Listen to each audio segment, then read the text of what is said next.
Maka mendakwalah Rasul Melayu Tuan Haji Kahar yang tinggal di Kampung Kemensah. Begitu statementnya dalam televisyen. Begitu baca ayat 3 dan 4, innaka laminal mursalina ala siratum mustaqim, terasa bahwa Allah langsung angkat dia jadi rasul. Ibu-ibu, ini masalah pemahaman.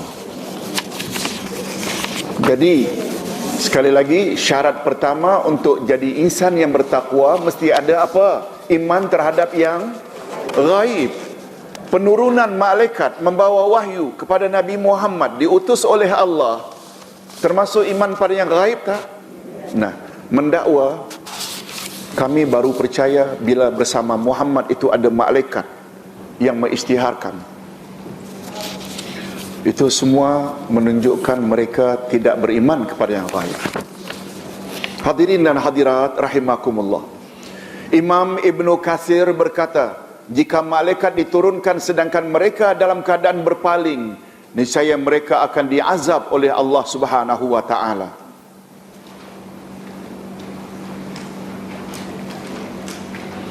Walau ja'alnahu malakan la ja'alnahu rajulan wa lalabasna 'alaihim ma yalbisun. Dan kalau kami jadikan Rasul itu malaikat, tentulah kami jadikan dia seorang laki-laki.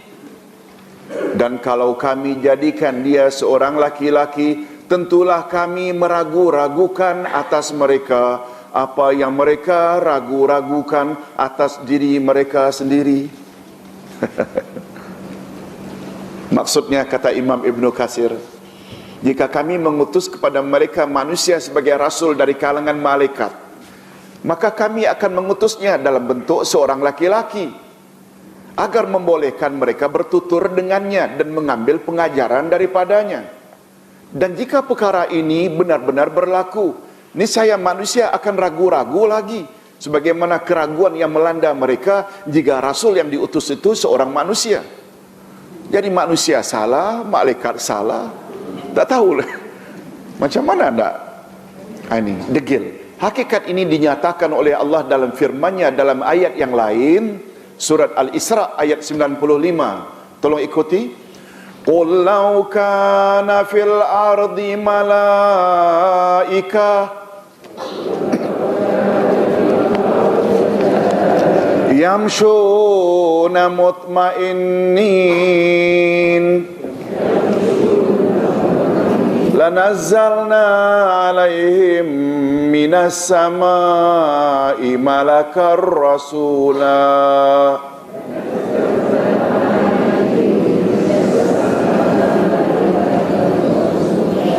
Katakanlah, kalau seandainya ada malaikat-malaikat yang berjalan-jalan sebagai penghuni di bumi, niscaya kami turunkan dari langit kepada mereka seorang malaikat menjadi rasul.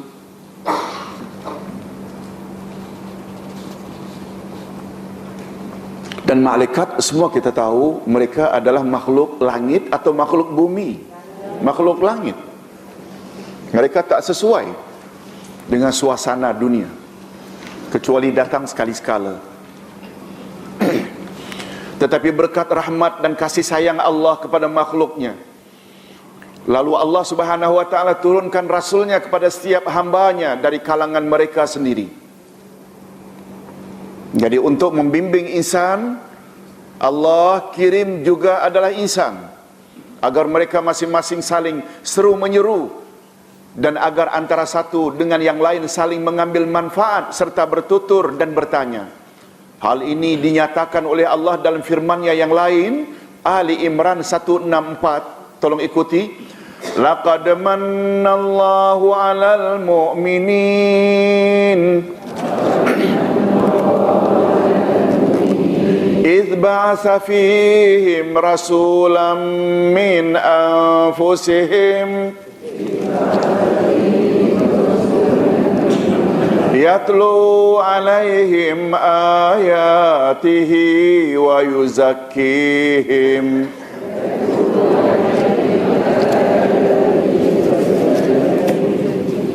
Sungguh Allah telah memberi kurnia kepada orang-orang yang beriman ketika Allah mengutus di antara mereka seorang rasul dari golongan mereka sendiri yang membacakan kepada mereka ayat-ayat Allah, membersihkan jiwa mereka. Apalagi hadirin dan hadirat, matlamat Rasul diutus oleh Allah. Setuju tak kalau Ustaz katakan untuk kita jadikan sebagai role model, contoh tauladan, sebagaimana firman Allah ayat 21 dari surat Al-Ahzab. Ayat ini cukup popular, tolong ikuti. Laqad kana lakum fi Rasulillah uswatun hasanah. Sesungguhnya pada diri Rasulullah itu bagimu terdapat contoh tauladan yang terbaik. Oleh sebab itu, untuk dijadikan teladan dan contoh, perlu tak makhluk itu boleh dilihat, boleh bertutur? Perlu tak? Bila malaikat pula, malaikat daripada nur, nur ada cahaya. Walaupun dia boleh berbentuk, tapi pada asalnya dia termasuk makhluk kasar atau makhluk halus. Makhluk halus.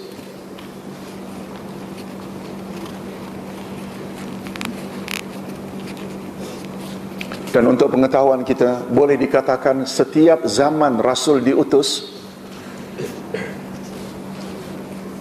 penolakan utama umat manusia adalah karena Rasul yang diutus oleh Allah itu manusia sama dengan mereka.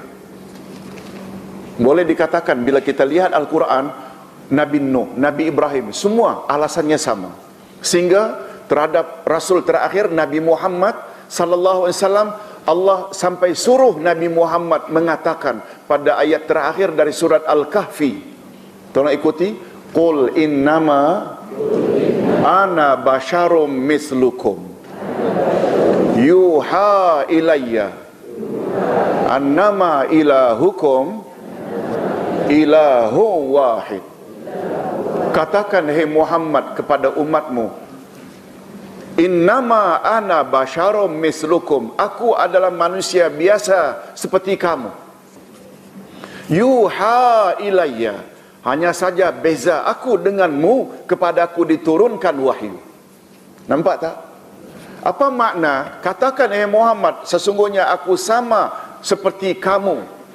Maknanya kamu makan, aku juga makan. Kamu kawin, aku juga kawin. Kamu ngantuk tidur, aku juga ngantuk tidur. Kamu mati, aku juga boleh wafat. Kamu sakit, aku juga boleh sakit. Itu maknanya. Tapi bezanya aku denganmu, kepadaku diturunkan wahyu. Yang ini yang kamu tak ada. Ayat 110 dari surat Al-Kahfi. Cuma jangan lupa pada penghujung ayat itu, innama ilahukum ilahu wahid. Walaupun aku diturunkan wahyu, tapi Tuhanmu tetap Tuhan yang Maha Esa.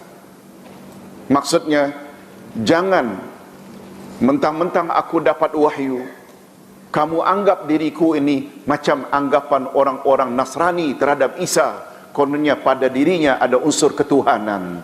Betul tak? Kita yang berpahaman Ahlus Sunnah wal Jamaah, walaupun Nabi Muhammad dapat wahyu, walaupun Nabi Muhammad pernah dibawa ke alam malaikat, Isra Mi'raj, Muhammad tetap hamba Allah. Pada diri Nabi Muhammad tidak ada unsur ketuhanan. Betul tak? Ini yang kita sebut dengan ummatan wasata.